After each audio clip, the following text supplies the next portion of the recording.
যেই সমস্ত কুলাঙ্গাররা অবৈধ শক্তিরা এই ইসলামকে নিশ্চিহ্ন করার চেষ্টা করছে, ইতিহাস থেকে শিক্ষা নিতে হবে। আল্লাহ যেহেতু পূর্বের সেই সমস্ত কুলাঙ্গার থেকে ইতিহাসের মানচিত্র থেকে নিশ্চিহ্ন করে দিয়েছে, বর্তমান সময়ে যারা ইসলাম নিয়ে ষড়যন্ত্র করছে তাদেরকে ওই বাংলা নয় পুরা পৃথিবীর মানচিত্র থেকে আমার আল্লাহ নিশ্চিহ্ন করে দেবেন। وَلَئِنْ سَأَلْتَهُمْ مَنْ خَلَقَ السَّمَاوَاتِ وَالْأَرْضَ لَيَقُولُنَّ اللَّهُ।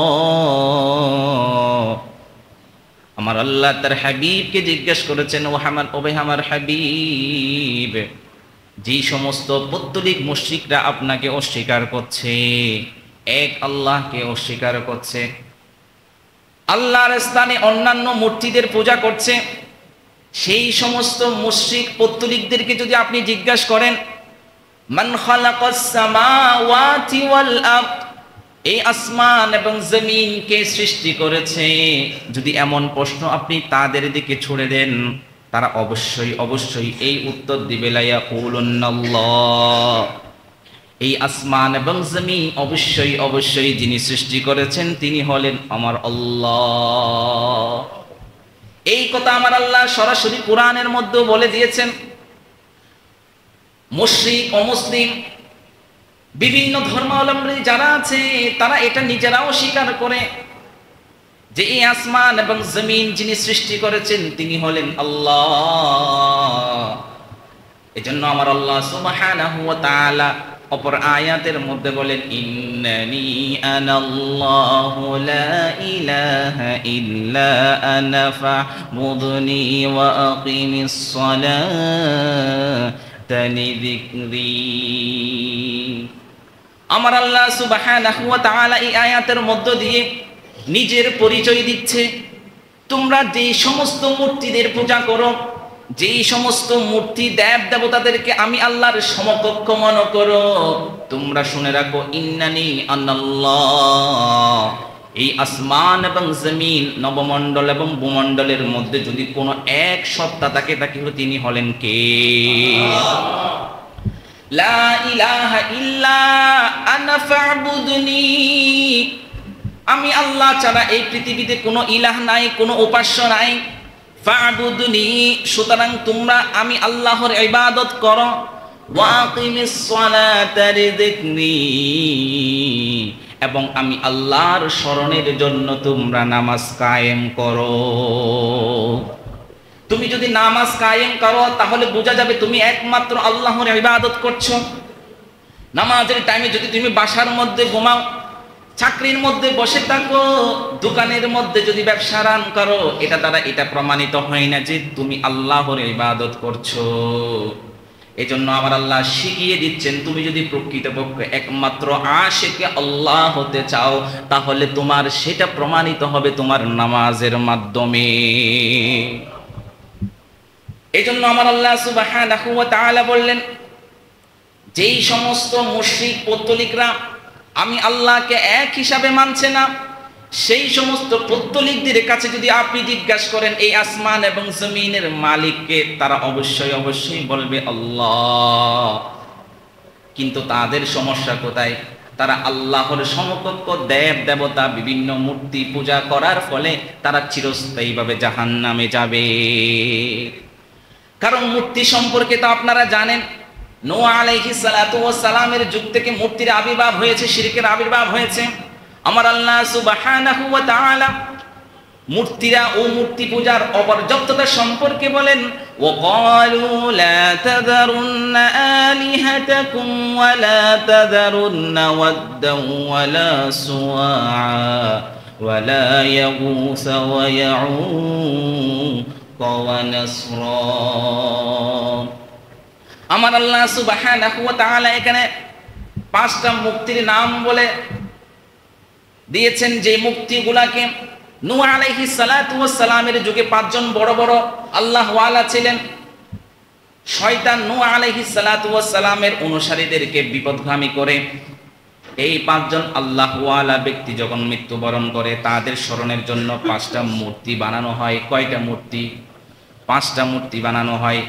সেই 5টা মূর্তির মধ্যে 1 নাম্বার ছিল ওয়াদ, 2 নাম্বার ছিল সুওয়া, 3 নাম্বার ছিল ইয়াগুস, 4 নাম্বার ছিল ইয়াউক, 5 নাম্বার ছিল নাসর। এই 5টা মূর্তি 5টা ব্যক্তি ছিল, যেই ব্যক্তির নামে 5টা মূর্তি তারা তৈরি করেছিল। 5টা মূর্তি তৈরি করার পরে সেই 5টা মূর্তি তারা পূজা করত এবং তারা মনে করত এরাই হলো আমাদের একমাত্র ভাগ্যদাতা, এদের ওসিলায় আমরা আল্লাহর কাছ থেকে বাঁচতে পারবো, এদের মাধ্যমে যখন সুপারিশ করব তখন আমার আল্লাহ আমাদের পূর্বের সকল অপকর্মগুলো মাফ করে দিবে এবং আমাদেরকে জাহান্নাম থেকে মুক্তি দিয়ে জান্নাতে দিবে। এটা ছিল তাদের বিশ্বাস। আমার আল্লাহ সুবহানাহু ওয়া তাআলা উম্মতে মুহাম্মাদীরকে শিক্ষা দিচ্ছেন, পূর্বেকার যেই নূহ আলাইহিস সালাতু ওয়াস সালামের জাতি ছিল, তাদের জাতির মধ্যে 5টা মূর্তি ছিল, যে মূর্তিগুলো তারা পূজা করত। শুধু এতটুকু নয়, আপনার জামানার মধ্যে আফারাআইতুমুল লাতা ওয়াল উজ্জা ওয়া মানাতাস সালিসাতাল উখরা, আমার আল্লাহ সুবহানাহু ওয়া তাআলা বললেন, আপনি কি লাত এবং উজ্জা এবং তৃতীয়টি মানাতকে আপনি দেখেন নাই? মক্কার মুশরিকরা লাত, উজ্জা, মানাত এই 3টা মূর্তির পূজা করত। এই 3টা মূর্তিকে আমার আল্লাহর সমকক্ষ করত। এই 3টা মূর্তি পূজা করত। তারা এক আল্লাহ হিসাবে তারা এক আল্লাহকে মানত না, আল্লাহর সাথে তারা একাধিক খোদা মানত, একাধিক দেবতা মানত।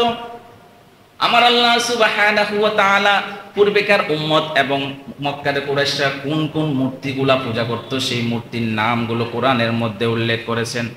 শুধু এতটুকু উল্লেখ করে নাই, সেই মূর্তিরা যে কিছু করতে পারে না, নিজেদের উপকারেও আসতে পারে না এবং অন্যদেরকে উপকার করতে পারে না, এবং তাদের অক্ষমতা সম্পর্কে আমার আল্লাহ সুবহানাহু ওয়া তাআলা কোরআনের মধ্যে বলেন, ইন্নাল্লাযীনা তাদউনা মিন দুনিল্লাহি ইবাদুন আমসালুকুম ফাদউহুম ফালইস্তাজীবু লাকুম ইন কুনতুম সাদিকিন। আমার আল্লাহ সুবহানাহু ওয়া তাআলা সেই সমস্ত মুশরিকদেরকে উদ্দেশ্য করে বলেন, যারা এক আল্লাহ ছাড়া অন্যান্য মূর্তি দেবতার পূজা করে, আমার আল্লাহ তাদেরকে উদ্দেশ্য করে বলেন, ইন্নাল্লাযীনা তাদউনা মিন দুনিল্লাহ, যে আল্লাহকে বাদ দিয়ে তোমরা মূর্তিদের ইবাদত করছো, ইবাদুত আমসালুকুম, তারা তোমাদের মতো বান্দা, তারা তোমাদের মতো সৃষ্টি। তোমাদেরকে যেমন আমি আল্লাহ সৃষ্টি করেছি, সেই সমস্ত মূর্তিগুলাকেও তোমরা সৃষ্টি করেছো, সুতরাং তারা সৃষ্টি, কখনো স্রষ্টা নয়, কখনো স্রষ্টা নয়।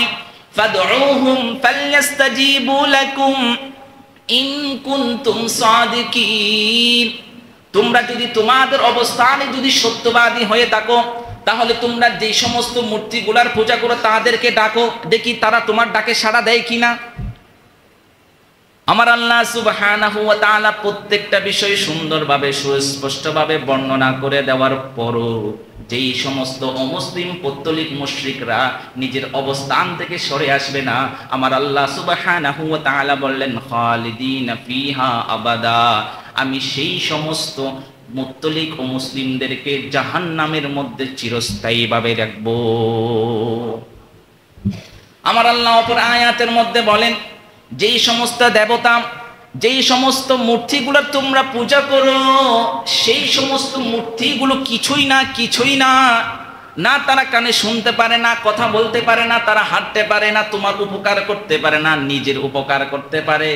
দেখো সে সম্পর্কে আমার আল্লাহ বলেন, লাহুম আরজুলুন ইয়ামশুনা বিহা আম লাহুম আইদি ইয়াবতিশুনা বিহা আম লাহুম আ'য়ুনুন ইউবসিরুনা বিহা আম লাহুম আযানুন ইয়াসমাউনা বিহা কুল ইদউ শুরাকাআকুম সুম্মা কিদুনি ফালা তুনজিরুন। আমার আল্লাহ কত সুন্দর করে প্রশ্ন করে, মানে বাচ্চাদেরকে যেমন চিবিয়ে ভাতগুলো যেন গলায় বেজে না যায়, সুন্দর করে যেন খাওয়ানো হয়, আমার আল্লাহ প্রত্যেকটা বিষয় প্রশ্ন করে সুস্পষ্টভাবে আমার আল্লাহ কি সুন্দর করে ব্যাখ্যা দিয়েছেন। সুবহানাল্লাহ, এই জন্য এটাকে বলা হয় কোরআন। আমার আল্লাহ বলেন, তোমাদেরকে আমি পা দিয়েছি, সেই পায়ের সাহায্যে তোমরা হাঁটো, তোমাদেরকে আমি হাত দিয়েছি, সেই হাতের সাহায্যে তোমরা স্পর্শ করো। তোমাকে আমি আল্লাহ চোখ দিয়েছি, সেই চোখের সাহায্যে তোমরা দেখো। তোমাকে আমি আল্লাহ কান দিয়েছি, সেই কানের সাহায্যে তোমরা শ্রবণ করো। যেই সমস্ত মূর্তিগুলা তোমরা নিজেরাই তৈরি করেছো, যেই সমস্ত মূর্তিগুলাকে তোমরা আমি আল্লাহর সমকক্ষ বানিয়েছো, দেবতা বা মূর্তি হিসাবে তোমরা পূজা করো, সেই সমস্ত মূর্তিগুলা সম্পর্কে আমি কিছু বলে দেখি সেটার উত্তর তোমাদের কাছে আছে কিনা। আলাহুম আরজুনুন ইয়ামশুনা বিহা, সেই সমস্ত মূর্তিগুলার কি এমন কোন পা আছে যে পা দিয়ে তারা চলতে পারে? আলাহুম আমলাহুম আইদি ইয়াবতিশুনা বিহা, সেই সমস্ত মূর্তিগুলার কি এমন হাত আছে যে হাত দিয়ে তারা কিছু ধরতে পারে? আমলাহুম আয়ুনুন ইউবসিরুনা বিহা, যেই সমস্ত মূর্তিগুলা তোমরা পূজা করো সেই সমস্ত মূর্তিগুলার এমন কোন চোখ আছে যেই চোখ দিয়ে তারা দেখে? আমলাহুম আযানুন ইয়াসমাউনা বিহা, যেই সমস্ত মূর্তিগুলাকে তোমরা তোমার বাসার মধ্যে ঝুলাই রাখছো সেই মূর্তিগুলার কি এমন কোন কান আছে যে কান দিয়ে তারা শুনে? উলিদউ শুরাকাকুম সুম্মা কিদুনি ফালা তুমদিরুন। আল্লাহ রাসূল সাল্লাল্লাহু আলাইহি ওয়াসাল্লামকে আমার আল্লাহ হুকুম দিয়েছেন, ও আমার হাবিব আপনি তাদেরকে বলেন উদউ শুরাকাকুম, তোমরা তোমাদের শরীকদেরকে আহ্বান করো, যেই সমস্ত মূর্তিগুলাকে তোমরা পূজা করো, যেই সমস্ত মূর্তিগুলাকে আমি আল্লাহর সমকক্ষ করেছো তাদেরকে তোমরা ডাকো। সুম্মা কিদুনি ফালা তুনজিরুন, তোমরা আমার বিরুদ্ধে যা ইচ্ছা তাই করতে পারো, কিন্তু আমাকে কোনো অবকাশ দিও না। তোমরা যতই তোমাদের দেবতার পাওয়ার দেখাও না কেন, তোমরা যতই তোমাদের দেবতাকে পূজা করো না, একটা কথা মনে রাখবা, তোমাদের দেবতা মূর্তিগুলা কখনো আমি আল্লাহর সমকক্ষ হতে পারবে না। কারণ এই মূর্তিগুলার এমন কোনো পাওয়ার নাই যে পাওয়ার আমি আল্লাহ তোমাকে দিয়েছি। আমি আল্লাহ, তুমি মানুষকে সৃষ্টি করেছি আর তুমি সেই মূর্তিগুলাকে সৃষ্টি করেছো। আমি আল্লাহর পাওয়ার দেখো, আমি আল্লাহ তোমাকে চোখ দিয়েছি যেটা দিয়ে তোমরা দেখো, কিন্তু তোমরাও সেই মূর্তিকে চোখ দিয়েছো, সেই মূর্তি দিয়ে কি তারা দেখে? আমি আল্লাহ তোমাকে কান দিয়েছি যে কান দিয়ে তুমি শোনো, তোমরা তো সেই মূর্তির মধ্যে কান লাগিয়েছো, সেই কান দিয়ে কি সেই মূর্তিগুলা শুনে? আমি আল্লাহ তোমাকে পা দিয়েছি যে পা দিয়ে তোমরা হাঁটি হাঁটি পা পা করে মসজিদে আসো, মসজিদ থেকে বাড়িতে যাও, যেই মূর্তিগুলো তোমরা নিজেরাই বানাইছো সেই মূর্তিগুলোরও তো পা আছে, সেই পা দিয়ে তারা হাঁটতে পারে নাকি? আমি তো আল্লাহ তোমাকে হাত দিয়েছি যে হাত দিয়ে তুমি খাও, যে হাত দিয়ে তুমি পিটাও, যে হাত দিয়ে তুমি তোমার প্রয়োজনীয় জিনিস ধরো বহন করো। তোমার সৃষ্টি সেই মূর্তিগুলারও তো অনেক, একটা না 10টা হাত আছে, 20টা হাত আছে, 30টা হাত আছে। দেখেছি কি কখনো সেই হাত নড়াচড়া করেছে? তাহলে এখান থেকে শিক্ষা নিতে হবে, আমি আল্লাহ যেই সৃষ্টিগুলা সৃষ্টি করেছি সেই সৃষ্টির শক্তি আছে, আর যেই সৃষ্টি আরেক সৃষ্টিকে সৃষ্টি করেছে সেই সৃষ্টির কোনো শক্তি নাই। এই জন্য আমার আল্লাহ সুবহানাহু ওয়া তাআলা পুরো বিষয়টাকে সুস্পষ্ট করে দিয়েছেন। এই পৃথিবীতে মানব জাতি যত গুনাহ করুক না কেন, সব গুনাহ আমি আল্লাহ মাফ করব, কিন্তু ইন্নাল্লাহা লা ইউশরিকু আন ইয়াগফিরা বিহি ওয়া ইয়াগফিরু মা দুনা যালিকা লিমান ইয়াশা। কিন্তু পৃথিবীতে একমাত্র গুনাহ, যে গুনাহ আমি আল্লাহ কখনো মাফ করব না, সেটা হলো শিরকের গুনাহ। সুতরাং আমি আল্লাহর সাথে কোনো ব্যক্তি, কোনো খোদা, কোনো মূর্তির সমকক্ষ করবে, এটা আমি আল্লাহ বরদাস্ত করব না। কারণ আমি আল্লাহর সাথে এই পৃথিবীতে নমরুদ, ফেরাউনরা সমকক্ষ হওয়ার চেষ্টা করেছিল, কিন্তু তারা কি এই পৃথিবীতে আছে নাকি? নাই নাই নাই, এই পৃথিবী তাদের অস্তিত্ব নাই। আমি আল্লাহ এখনো আছি, আগেও ছিলাম, সামনেও থাকবো। যারা আমার সমকক্ষ হতে চেয়েছে আমি আল্লাহ তাদের পৃথিবীর মানচিত্র থেকে মুছিয়ে দিয়েছি। সেজন্য আল্লাহর দিকে ফিরে আসুন, আল্লাহকে চিনান। আপনার পরিবারে যদি সন্তান থেকে মেয়ে থাকে, ছেলে থাকে, তাকে রবের সাথে পরিচয় করিয়ে দিন। ও আমার ভাইরা, এমন ভুল করেন না, কবরে যায়েন না, আপনার সন্তানদেরকে ধর্মীয় শিক্ষা না দিয়ে কবরে যায়েন না।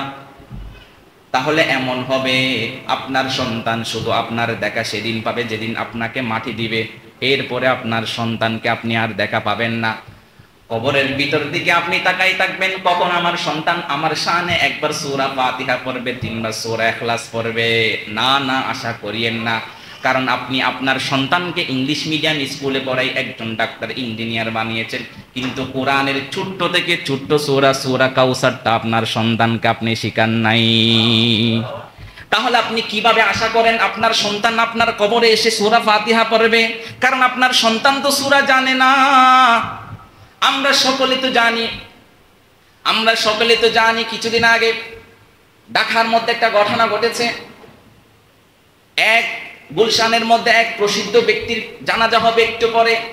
তার সন্তান সবগুলো আমেরিকা অস্ট্রেলিয়ার মধ্যে থাকে, একজন সন্তান আমেরিকা থাকে, তার জন্য তার বাবার দাফন কাফন এখনো পর্যাপ্ত হয় নাই। ছেলে আসা পর্যন্ত সবাই অপেক্ষা করছে। এখন ছেলে যখন জানাজার মাঠে আসছে তখন ফু ফু করে কান্না করতেছে। এখন ওই ছেলের বাবার জানাজা যিনি পড়াবেন খতিব সাহেব, তো খতিব সাহেবকে কিছু মানুষ এসে জিজ্ঞেস করলো, হুজুর এই লোকটা এভাবে কান্না করতেছে কেন? এই তো যখন বাড়িতে আসলো ওর চোখে আমরা কান্না দেখি নাই, বাবার খাটিয়ে যখন বাড়ি থেকে বের করছে তখন ওর চোখে কান্না ছিল না, কিন্তু এই জায়গায় এসে সে কেন কান্না করছে? এটা ভাওতাবাজি না? তো হুজুর তার কাছে গিয়ে জিজ্ঞেস করলো, বাবা তুমি কেন কান্না করছো?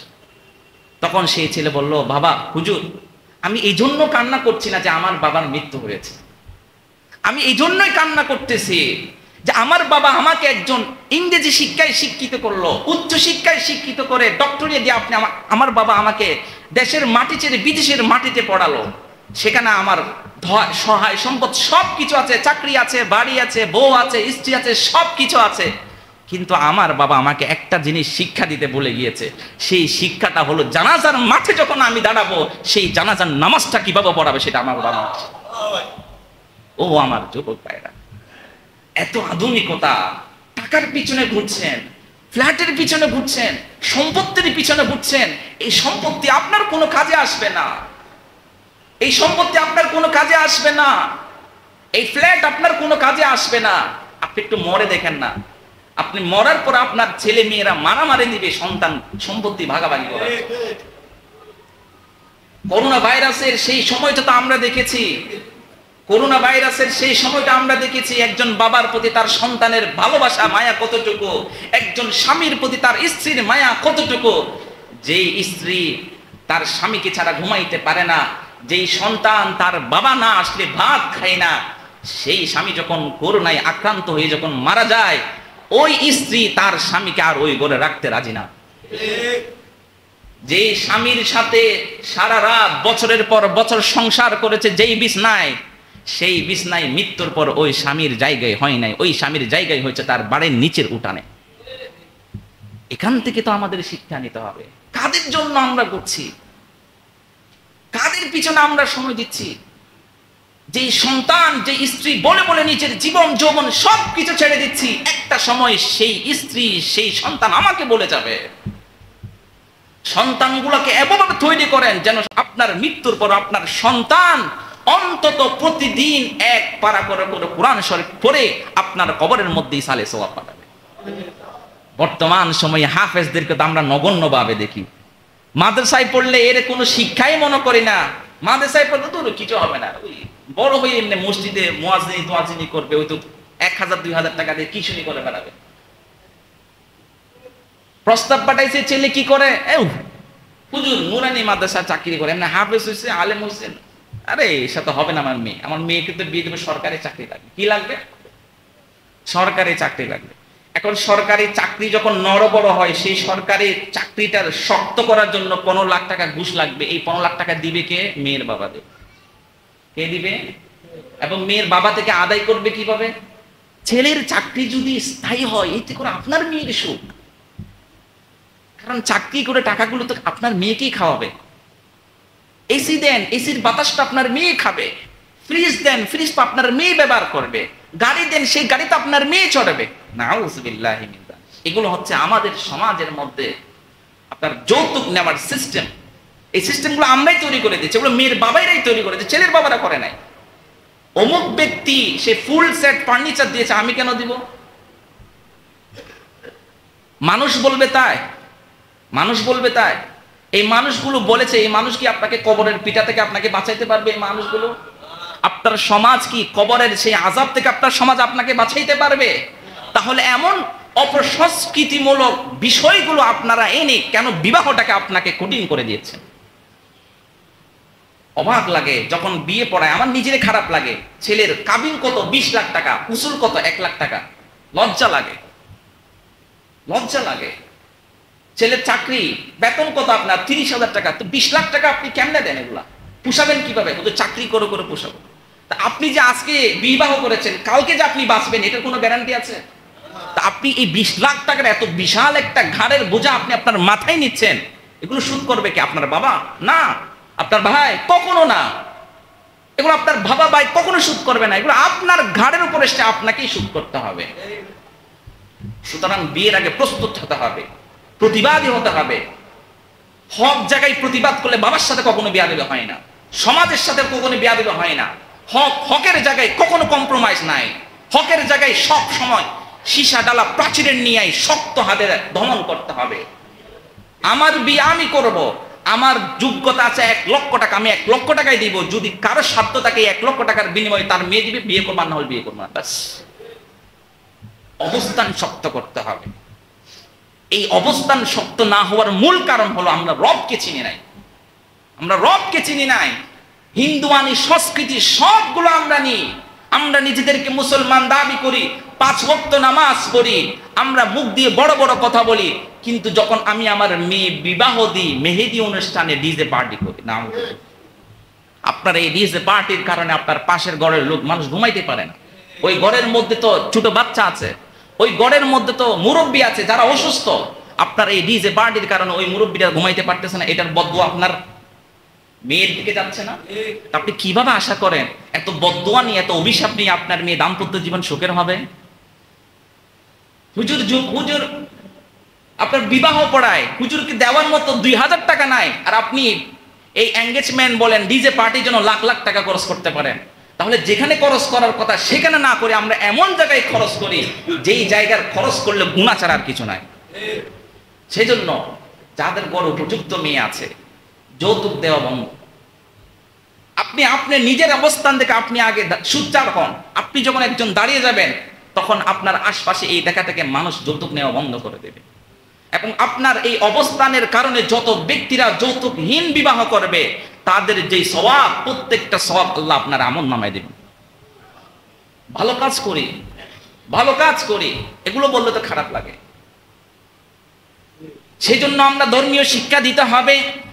যদি আপনি ধর্মীয় শিক্ষা না দেন, আপনি আপনার সন্তানকে যত বড় পিএইচডি দাঁড়ে করেন, যত বড় আপনি আপনার সন্তানকে সায়েন্টিস্ট বানান, প্রফেসর বানান, যাই বানান না কেন, আপনার মৃত্যুর পর আপনার কবরে ইসালে সওয়াব দেওয়ার মতো একটা সূরা তার মুখ দিয়ে বের হবে না। সেজন্য ওই সমস্ত বাবাগুলো কত সৌভাগ্যবান, ওই সমস্ত মাগুলো কত সৌভাগ্যবান যারা তার সন্তানকে হাফেজ বানিয়েছে। এই হাফেজের মর্ম কি সেটা আপনি দুনিয়াতে বুঝবেন না, কারণ দুনিয়া দাতা পরীক্ষাগার। আপনি বুঝবেন যখন কিয়ামত হবে, হাসর নাসর হবে, যখন প্রত্যেকটা সূর্য যখন প্রত্যেকের মাথার উপর যখন আসবে, ওই সময়ে ছায়া হিসাবে সেই সমস্ত হাফেজদের বাবা মায়েরাই থাকবে। যেই ঘরের মধ্যে একজন হাফেজ ছিল, বাকি চাচা চাচিরা ওই হাফেজদের দিকে তাকাইয়া শুধু আফসোস করবে, হায় রে আমারও তো সন্তান ছিল, আমি আমার সন্তানটাকে প্রেসিডেন্সি পড়াইছি, অমুক জায়গায় পড়াইছি, কেন হাফেজ বানাইলাম না? আমার ভাইরা তো বলেছে বাবা তোমার এই ছেলেটাকে হাফেজ বানাও, কিন্তু কেন হাফেজ বানাইলাম না? আজ যদি হাফেজ বানাইতাম তাহলে তো আজকে এই কোটি কোটি মানুষের সামনে আল্লাহ আমাকেও মাথার তাজ করে সম্মানিত করত। সেজন্য আলেমদেরকে কখনো জঘন্য চোখে তাকায়েন না, হাফেজদেরকে কখনো তীব্র চোখে তাকায়েন না। আপনার হাফেজ হয় নাই, অন্যের হাফেজকে আপনি বুকে জড়াই নেন, ওই হাফেজ আপনার জন্য দোয়া করবে। আপনার মৃত্যুর পর আপনার সন্তান যদি আপনার কবরস্থান না যায়, ওই হাফেজ আপনার কবরস্থানে গিয়ে 2-3টা সূরা পড়ে আপনার আমলনামার মধ্যে কিছু সওয়াব পাঠাই দিবে। এই জন্য আলেমদের সাথে সম্পর্ক রাখেন, হাফেজদের সাথে সম্পর্ক রাখেন। আলেম বানাইতে না পারলে আলেম বানানোর চেষ্টা করেন। এই জন্য আমার আল্লাহ সুবহানাহু ওয়া তাআলা বললেন, যে সমস্ত ঘরের মধ্যে আমি আল্লাহর পরিচয় নাই, যে সমস্ত ঘরের মধ্যে কোরআনের পরিচয় নাই, ওই সমস্ত ঘর থেকে আমি আল্লাহ পরিপূর্ণভাবে রহমত উঠিয়ে নিই। সেজন্য আমার আল্লাহ সুবহানাহু ওয়া তাআলা অপর আয়াতের মধ্যে বললেন, ওয়াল্লাযীনা ইয়াদউনা মিন দুনিল্লাহি লা ইয়াখলুকুনা শাইআন ওয়া হুম ইখলাকুন। আমার আল্লাহ সুবহানাহু ওয়া তাআলা বললেন, আমি আল্লাহ ছাড়া যারা তোমরা অন্য কোন খোদাকে ডাকছো, যেই খোদাগুলো তোমরা নিজেরাই সৃষ্টি করেছো, ওয়া মা ইমলিকুনা লাহুম মিন কিমাতিন ওয়ালা ইস্তাখলিফুন, ওই সমস্ত খোদা, ওই সমস্ত দেবতাগুলো না পারে নিজেদের রক্ষা করতে, না পারছে নিজেকে প্রতিরক্ষা করতে। সেই জন্য এমন কোন খোদা, এমন কোন দেবতার পূজা তোমরা করো না যেই সমস্ত খোদা দেবতাগুলো না আসে নিজের উপকারে, না আসে অন্যের উপকারে। এই জন্য আমার আল্লাহ সুবহানাহু ওয়া তাআলা ইব্রাহিম আলাইহিস সালাতু ওয়াস সালামের বিষয়টা কোরআনের মধ্যে বলেন। ইব্রাহিম আলাইহিস সালাতু ওয়াস সালামের বাবা নিজেও একজন মূর্তি পূজারী ছিলেন, তিনি নিজেও মূর্তি বানান। ইব্রাহিম আলাইহিস সালাতু ওয়াস সালাম একজন পয়গম্বর ছিলেন। যখন তার অনুসারীরা, যখন তার এলাকার মানুষরা যখন মূর্তি পূজার মধ্যে ব্যস্ত, ইব্রাহিম আলাইহিস সালাতু ওয়াস সালাম সহ্য করতে পারছে না। তিনি তাদেরকে বললেন, ওয়াতাল্লাহি লাআকিদান্না আসনামাকুম বা'দা আন তুওয়াল্লু মুদবিরিন। ইব্রাহিম আলাইহিস সালাতু ওয়াস সালাম তাদের অনুসারীদেরকে বললেন, আমার যদি সুযোগ হয়, আমি যদি কোনোদিন একদিন সুযোগ পাই, যেই মূর্তিগুলা তোমরা পুজো করো, যেই মূর্তিগুলাকে আমি আমার আল্লাহর সমকক্ষে বানাও, একদিন যদি আমি সুযোগ পাই, সেদিন তোমার সেই মূর্তিগুলো আমি ভেঙে দেব। এটা কার কথা? ইব্রাহিম আলাইহিস সালাতু ওয়াস সালামের কথা। ইব্রাহিম আলাইহিস সালাতু ওয়াস সালাম যখন মূর্তি ভাঙলেন, এরপরে তারা যখন ইব্রাহিম আলাইহিস সালাতু ওয়াস সালামকে ধরলেন, কারণ ইব্রাহিম আলাইহিস সালাতু ওয়াস সালাম বললেন তাদের মূর্তি ভেঙে দিবেন। যখন ইব্রাহিম আলাইহিস সালাতু ওয়াস সালামের কাছে আসলো, ও ইব্রাহিম, আমাদের মূর্তিগুলা কেন ভাঙলা? ইব্রাহিম আলাইহিস সালাতু ওয়াস সালাম বললেন, ক্বালা বাল ফাআলাহু কাবীরুহুম হাদা ফাসআলুহুম ইন কানু ইয়ানতিকুন। সুবহানাল্লাহ, আল্লাহ সবকিছু কোরআনের মধ্যে বলে দিয়েছেন। সুবহানাল্লাহ। ইব্রাহিম আলাইহিস সালাতু ওয়াস সালাম তার জনগণকে উদ্দেশ্য করে বললেন, বাল ফাআলাহু কাবীরুহুম, তোমাদের যতগুলো খোদা আছে, ওই খোদার মধ্যে যে বড় খোদা, সে এই কাজটা করেছে। আমি করেছি, এটার প্রমাণ কি? কুড়াল তো দেখো, ওই বড় খোদার কাঁধের মধ্যে ঝুলাই আছে। হাদা ফাসআলুহুম, সেই বড় খোদা থেকে জিজ্ঞাসা করো, ইন কানু ইয়ানতিকুন, যদি সেই বড় খোদা কথা বলতে জানে। তারা তো জানে যে সমস্ত খোদাগুলো তারা বানাইছে সেগুলো তো কথা বলতে জানে না। ইব্রাহিম আলাইহিস সালাতু ওয়াস সালাম তাদেরকে বললেন, যেই খোদা কথা বলতে জানে না, যেই খোদা নিজের উপকারে আসে না, অন্যের উপকারে আসে না, নিজেকে রক্ষা করতে পারে না, অন্যকে রক্ষা করতে পারে না, এমন খোদার পূজা করো কেন? এমন খোদার পূজা করো কেন? এই জন্য আমার আল্লাহ সুবহানাহু ওয়া তাআলা বললেন, যেই সমস্ত সৃষ্টিগুলো তোমরা দেখতে পাচ্ছ, সেই সৃষ্টির মাঝে তুমি আমি আল্লাহকে খুঁজে পাবে। তাহলে কেন তোমরা আমি আল্লাহকে খুঁজো না? তোমরা জমিনে বসে আছো, আসমানের দিকে তাকাও, সেই আসমানের মধ্যে আমি রবের পরিচয় আছে।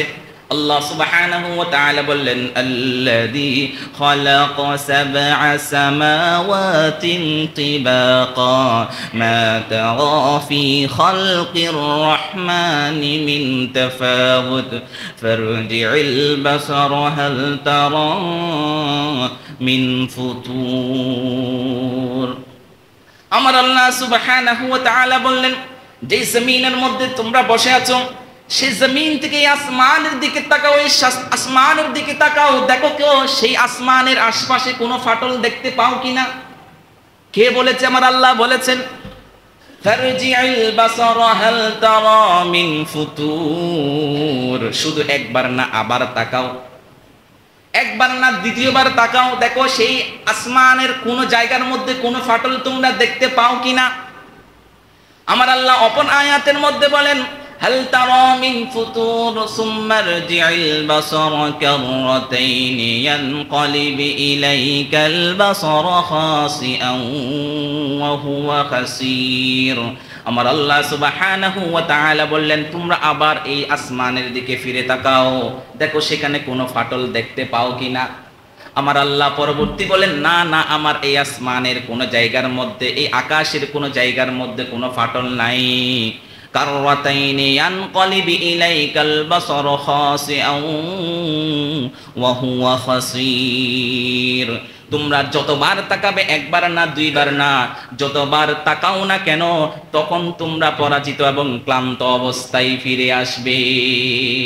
একবার না 1000 বার তাকাইতে পারো, কোনো ফাটল এখানে দেখবে না। তোমার চোখ দেখতে দেখতে ক্লান্ত হয়ে যাবে, তোমার চোখ দেখতে দেখতে পরাজিত বরণ করবে, কিন্তু আমার আসমানের কোনো জায়গার মধ্যে এক বিন্দু পরিমাণ কোনো ফাটল দেখাইতে পারবে না। এত নিখুঁতভাবে নিপুণভাবে যে আসমান উপরে কুটিহীন অবস্থায় রেখে দিয়েছেন তিনি কে? তাহলে কেন তুমি সেই আল্লাহকে চিনো না?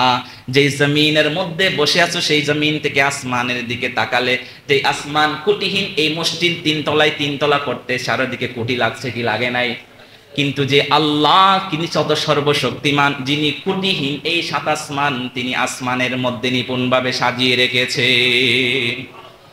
শুধু এতটুকু নয়, আমাদের কাজকর্ম যেমন সহজ হয়, গতিশীলতা থাকে, সেজন্য সেই আসমানের মধ্যে তিনি বিভিন্ন তারকারাজি দিয়ে তিনি সজ্জিত করেছেন। আমার আল্লাহ বলেন ওয়ালাকাদ যায়্যানাস সামাআদ দুনিয়া বিমাসাবিহা ওয়া জাআলনাহা রুজুমান লিশ-শায়াতিন। সূর্য যখন অস্তমিত হয়ে যায়, রাত যখন চলে আসে, মানুষের তারকারাজির প্রয়োজন হয়। এই তারকারাজি মানুষকে আলো দেয়, সেই আলোর মধ্য দিয়ে মানুষ রাস্তা দেখে। আমি আল্লাহ যদি সন্ধ্যার পরে যদি কোনো আকাশের মধ্যে চাঁদ তারকা না দিতাম, তাহলে গোটা পৃথিবী অন্ধকার হয়ে যেত। এই অন্ধকার পৃথিবীতে আমার যে মানব জাতি বান্দাগুলো আছে, সেই বান্দাগুলোর চলাচল অনেক বেশি কষ্ট হয়ে যেত। সেই তারকারাজের দিকে তাকালেও তো আমি আল্লাহকে চিনো। কখনো কি সেই তারকারাজের দিকে তাকিয়ে জিজ্ঞাসা করেছে এই তারকারাজি কে বানিয়েছে? আমার আল্লাহ শুধু এতটুকুতে নয়, আমার আল্লাহ বলেন ইন্না ফি খালকিস সামাওয়াতি ওয়াল আরদি ওয়া ইখতিলাফিল লাইলি ওয়ান নাহার লাআয়াতিল লিউলিল আলবাব। আমার আল্লাহ সুবহানাহু ওয়া তাআলা বললেন এই আসমান, এই জমিন, এই যে দিন থেকে রাতে পরিবর্তন, রাত থেকে যে দিনের পরিবর্তন, এটা গটাই কে? আল্লাহ। এটা গটাই কে? আল্লাহ। এটা কি কোনো ফেরাউন গটাইতে পেরেছে? নমরুদ গটাইতে পেরেছে? আবু জাহেল গটাইতে পেরেছে? তুমি বান্দা, আমি আল্লাহ তোমাকে নিপুণতম ভাবে সৃষ্টি করেছি। তুমি কি কখনো আমি আল্লাহকে খোঁজার চেষ্টা করেছো? ঘুমায় গিয়েছো, ঘুম থেকে উঠেছো, দেখতে পেয়েছো সূর্য উঠে পুরো দিনটাকে আলোকিত করেছে। আবার সারা দিন বিভিন্ন কাজের মধ্যে ব্যস্ত হয়ে সূর্য অস্তমিত হয়েছে, চাঁদ উঠেছে। এই যে দিনের পরিবর্তন, এই যে রাতের পরিবর্তন, কখনো কি চিন্তা করেছো এই পরিবর্তনটা যিনি করেছেন তিনি কে? এখানেও তো দিনের পরিবর্তনের মাঝে, রাতের পরিবর্তনের মাঝে, আসমান সৃষ্টি করার মাঝে, জমিন সৃষ্টি করার মাঝে তুমি আল্লাহ, আমি আল্লাহর পরিচয় তো তোমরা পেতে পারো। কখনো কি চিন্তা করেছো? কখনো কি চিন্তা করেছো? এজন্য আমার আল্লাহ সুবহানাহু ওয়া তাআলা বিভিন্ন জায়গার মধ্যে বলেন যেই পাখি থাকাই জায়গায়, যেই পাখি আমাদের মাথার উপর দিয়ে যায়, যেই পাখিগুলো দেখার পরে আমরা বলি ইস কত সুন্দর পাখি, কি সুন্দর মিঠি মিঠি সাউন্ড, যেই পাখির সাউন্ডে আমরা ঘুম থেকে জাগ্রত হই, কখনো কি সেই পাখির দিকে তাকিয়ে একবার রবকে স্মরণ করেছেন কি? আমার আল্লাহ সুবহানাহু ওয়া তাআলা বললেন আওয়ালাম ইয়ারাউ ইলা তায়রি ফাওকাহুম সাফাতিন ওয়া ইয়াকবিদনা মা ইউমসিকুহুন্না ইল্লা রহমান। সুবহানাল্লাহ। আমার আল্লাহ সুবহানাহু ওয়া তাআলা বললেন ও হে আমার হাবিব, আপনার উম্মত যে উম্মত মুহাম্মাদি, তারা কি সেই পাখির দিকে তাকায় না যেই পাখিগুলো তাদের মাথার উপর দিয়ে যায়? সেই পাখিগুলো জাপটা দিয়ে যখন আকাশে ওড়ে, তাদের সেন্সে কি একবার কাজ করে না এই যে পাখিগুলো আকাশের মধ্যে কিভাবে উঠতেছে? তাদেরকে আকাশের মধ্যে খেয়ে এভাবে ধারণ করে রেখেছে, কিভাবে যে তারা উঠতেছে, এই আকাশের মধ্যে উঠতেছে আকাশের মধ্যে তাদেরকে কে ধরে রেখেছে, একবারও কি তারা চিন্তা করে না? যদি তারা একবার এই পাখির উড়ানের দিকে যদি তাকায়, তাহলে সেই উড়ার মধ্যে আমি আল্লাহকে তারা খুঁজে পায়। শুধু এতটুকু নয়, আমার আল্লাহ অপর আয়াতের মধ্যে বলেন, ওয়া আনজালনা মিনাস সামাই মাআন ফাআখরাজনা বিহি আজওয়াজাম মিন নাবাতিন শাত্তা। যেই আসমানের দিকে আমরা তাকাই, যখন গরম বেশি যায়, আমরা আল্লাহর দিকে তাকাই, ও আল্লাহ বৃষ্টি দাও, সহ্য করতে পারছি না। সেই বৃষ্টির দিকে কি তারা একবারের দিকে তাকায় যে এই বৃষ্টিগুলো আসমানের উপর দিকে আসতেছে, আবার যাচ্ছে কোথায়? এই যে ফল ফলাদি আমরা খাই, বিভিন্ন ধরনের ফলগুলো যে আমরা খাই, এই ফলগুলো কোত্থেকে আসতেছে তারা কি একবারও চিন্তা করেছে? দুনিয়াতে যত ফল ব্যবসায়ী আছে, যারা ফসল উৎপাদন করে, এই যে বিভিন্ন গাছ চারা রোপণ করে বিভিন্ন ফল ফলাদি তারা উৎপাদন করছে, এই ফলগুলো আসছে করতে। এই ফলগুলো আসার পিছনে যে পানি প্রয়োজন, সেই পানিগুলো যিনি দিচ্ছেন তিনি কে? যে আসমান থেকে জলের ব্যবস্থা আমার আল্লাহ করেন, যেই জলের পানি, বৃষ্টির পানি দিয়ে উদ্ভিদ জন্মায়, যেই উদ্ভিদ আমাদেরকে ফ্রেশ অক্সিজেন দেয়, আর আমরা আমাদের দূষিত কার্বন ডাই অক্সাইড গুলো ছেড়ে দিই, সেগুলো তারা গ্রহণ করে। আমরা তো সেই সমস্ত মানুষ, যেই সমস্ত মানুষগুলো অকৃতজ্ঞ জাতি, যেই গাছ আমাকে বাঁচার অনুপ্রেরণা দেয়, যেই গাছ আমাকে ফ্রেশ অক্সিজেন দেয়, সেই গাছ আমি নিজের অর্থের লোভের কারণে কেটে ফেলি। আমার আল্লাহ সেজন্য তাদেরকে বলে, ও তো ব্যক্তি, সে তো আমি আল্লাহকে চিনে নাই। আমি আল্লাহ এই উদ্ভিদ তার ভালোর জন্য দিয়েছি, কিন্তু সে নিজের স্বার্থের জন্য তার ভালোটা সে কেটে ফেলছে। সেজন্য আমার আল্লাহ সুবহানাহু ওয়া তাআলা সব সময় বললেন, শুধু এতটুকু নয়, যেই সমুদ্রগুলো তোমরা দেখতে যাও, যেই নদীর দিকে তোমরা দেখতে যাও, সমুদ্রের পাড়ে গিয়ে তোমরা গোসল করো, একবারও কি সমুদ্রের পানির দিকে তাকাইছো এতগুলো পানি আসলো কোথা থেকে? এই যে সমুদ্রের মধ্যে যে ঢেউ হচ্ছে, ঢেউটা করাচ্ছে কে? এমনও তো হতে পারে সেই সমুদ্রের পানিগুলো ফুলে পুষ্পিত হয়ে পুরা শহরটাকে ডুবিয়ে দিতে পারতো, কিন্তু সেই শহরটাকে নিরাপদ রেখেছেন তিনি কে? আমার আল্লাহ সুবহানাহু ওয়া তাআলা বললেন, ওয়া হুয়াল্লাযী মারাজাল বাহরাইনি হাযা আযবুন ফুরাতু ওয়া হাযা মিলহুন উজাত। আমার আল্লাহ সুবহানাহু ওয়া তাআলা বললেন, তোমরা তো আটলান্টিক মহাসাগর, প্রশান্ত মহাসাগর তো তোমরা নাম শুনেছো, তোমরা তো এই দুইটা সাগর সম্পর্কে জেনেছো। এই সাগরের দুই পানির এমন একটা মিলনস্থল আছে, এই পানির মধ্যে আমি আল্লাহ দুই ধরনের পানি দিয়েছি। এক প্রকার পানি হলো লবণাক্ত পানি, আর এক প্রকার পানি হলো মিষ্টি পানি। কিন্তু লবণাক্ত পানি আর মিষ্টি পানি এক হয় না, লবণাক্ত পানি আর মিষ্টি পানি এক হয় না। দুইটা পানির মধ্যে দুইটা রং, কখনো দুই রং একসাথে মিলে এক রং হয় না, কারণ তার বইয়ের মাঝে একটা অন্তরায় আমি আল্লাহ সৃষ্টি করে দিয়েছি। তোমরা কি কখনো এটা নিয়ে চিন্তা করেছো? কখনো কি এটা নিয়ে চিন্তা করেছো? যেই সমুদ্রের দিকে তোমরা তাকাও, সমুদ্রের মধ্যে আমি আল্লাহ লবণাক্ত পানি দিয়েছি, মিঠাই পানি দিয়েছি। একবারও কি চিন্তা করেছো? আল্লাহ তো চাইলে সবগুলো লবণাক্ত করে দিতে পারতো, চাইলে তো সবগুলো মিঠা করে দিতে পারতো। সবগুলো যদি লবণাক্ত করে দিত, আমরা পানি খাওয়ার মতো পানি পাইতাম না। সবগুলো যদি মিঠাই করে দিত, কিছুদিন পর সেই মিঠা পানিগুলো ভাষ্ট হয়ে গন্ধ হয়ে দুর্গন্ধ ছড়াইতো, মাছগুলো আর থাকতে পারতো না। আমরা আমাদের যত ধরনের বর্জ্য আছে সবগুলো নদী কিংবা সাগরের মধ্যে ফালাই, সেই সমস্ত বর্জ্যগুলোকে লবণের পানিগুলো সেই বর্জ্যগুলোকে একেবারে নিচ্ছিন্ন করে দেয়। এটা কার কারিশমা?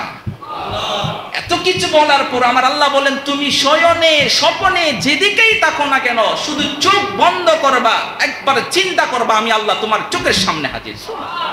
যেই চোখ আমি তোমাকে দিয়েছি সেই চোখের দিকে তুমি একবার চিন্তা করো। এই চোখকে যদি আমি আল্লাহ নির্দেশ না দিই, তাহলে এই চোখের পাওয়ার মুহূর্তের মধ্যে যেই চোখ আমি তোমাকে দিয়েছি, তোমার পাশাপাশি আরেক ভাইকে চোখ দিয়েছি, কিন্তু সেই দেখে না, তুমি দেখো। এটাই হলো আমার রবের কুদরত। যেই হাত দিয়ে তুমি ধরতে পারো, তোমার পাশের আরেক ভাই হাত দিয়ে ধরতে পারে না, প্যারালাইজড হয়েছে, তুমি হাত নাড়তে পারো, ওই হাত নাড়তে পারে না, এটাই হলো আমার কুদরত। এখান থেকে শিক্ষা নাও। রবকে চিনার জন্য মিউজিয়ামে যেতে হবে না, রবকে চিনার জন্য আটলান্টিক মহাসাগরে যেতে হবে না, রবকে চিনার জন্য প্রশান্ত মহাসাগরে যেতে হবে না। রব চিনার জন্য তোমার পুরা 3.5 হাত বলির মধ্যে তোমার রব রয়েছে, সেখান থেকে তুমি।